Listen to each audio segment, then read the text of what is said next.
Hi, this is Sophie. Today I will show you how to paint this blue dragon on one side of the face. You might think that painting the face of the dragon is the most complicated part of this design, but if you actually break it down in simple shapes and you paint these shapes one after the other, you will find that it's actually quite easy, as I'm showing you on the screen. I will not detail every single thing I'm doing because you can actually follow it on the video as I speak. But I will give you some information, like for example, I'm using right now a small round brush number 3 that I will be using for most of the design unless I tell you otherwise. And a light blue paint that I'm applying in a thick layer because I want to have a good coverage at this point. Make sure that the space that you left empty for the eye looks like a half circle slightly tilted upwards, and also the horns, or rather I should say the spikes that I'm painting right now, should be really sharp and pointy. This will contribute to making your dragon look really fierce and dangerous, which is what the boys want. I am now using a dark blue color to add more depth and dimension into the design. And because I want both the dark and the light blue to blend together, I'm either using my finger to do so, as you just saw, or I'm using the bristle of the brush. When the brush starts getting a little bit dry and there is less paint on it, I sort of drag the bristles over the light blue area to achieve a nice blend. As you just saw, I created a frame of dark blue around the eye area to give it the impression that the eye is sunken in. I continue using the dark blue to contour the design, occasionally using my finger to blend both colors together, not forgetting to already shape the nostril and the mouth of the dragon. So once this part is finished, I'm going to move on to the body of the dragon. I am not going to paint the whole body because it would just be too big for the face.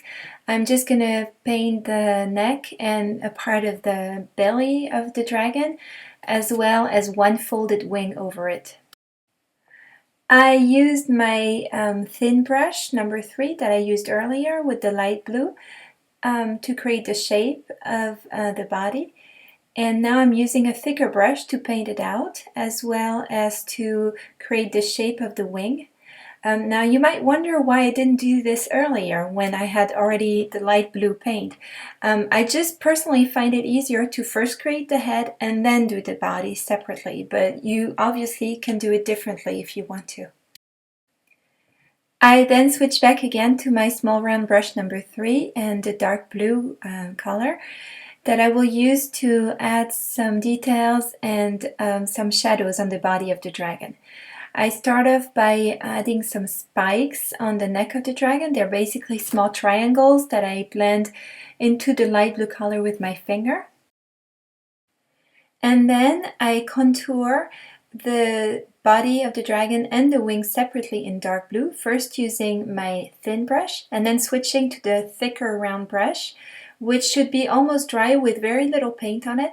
I basically drag it up and down the wing to add more texture, as well as on the belly of the dragon. I create some horizontal lines, a little bit curved, to give the impression of some ripples on its belly area. I chose the color yellow for the eye, but it would look also good in green or red or orange. This is up to you. Still using the same brush, this is the small one. I'm going to add some little dots on different parts of the body. I chose the color orange because it's a nice contrast with the blue. Moving on to the highlights, obviously using the color white and my small brush. I'm placing some small curved lines on different areas of the face and the body, and occasionally blending with my finger because I want a very soft reflection of the light and no harsh lines. Make sure that the consistency of your paint is not too wet, because what you're looking for is a nice soft finish that blends easily with the rest of the colors that you already painted. Still using the white, but this time the consistency of my paint is a lot thicker and wetter. I'm adding some claws in the shape of elongated triangles anywhere I had a spike sticking out on the wing and on the body.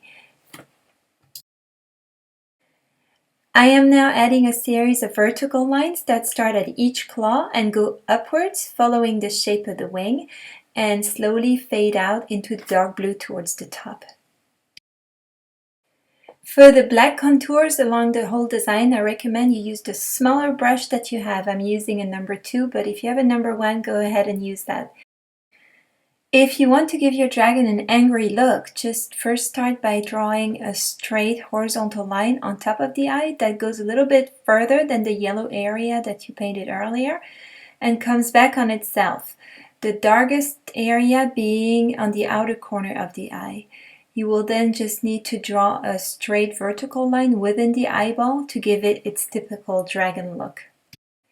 As you can see, I am continuing to contour the whole face of the dragon, making sure to add more definition in some areas, like for example for the nostrils of the dragon, or additional lines at the corner of the mouth.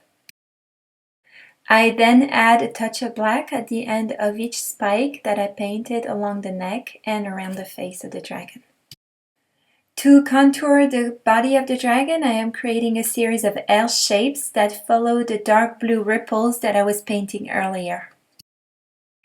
Make sure that you don't forget to frame also the little claws and the wing of the dragon.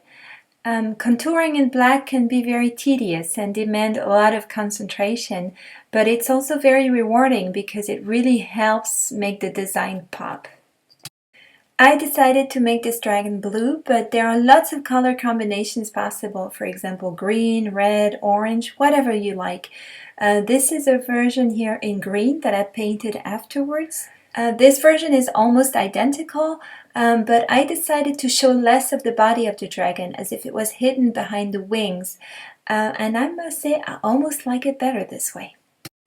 So this dragon is now finished. I hope you like it and that you will be able to use it and create your own versions that I would love to see, by the way, if you want to share them with me. Thank you very much for watching and see you again soon. Bye!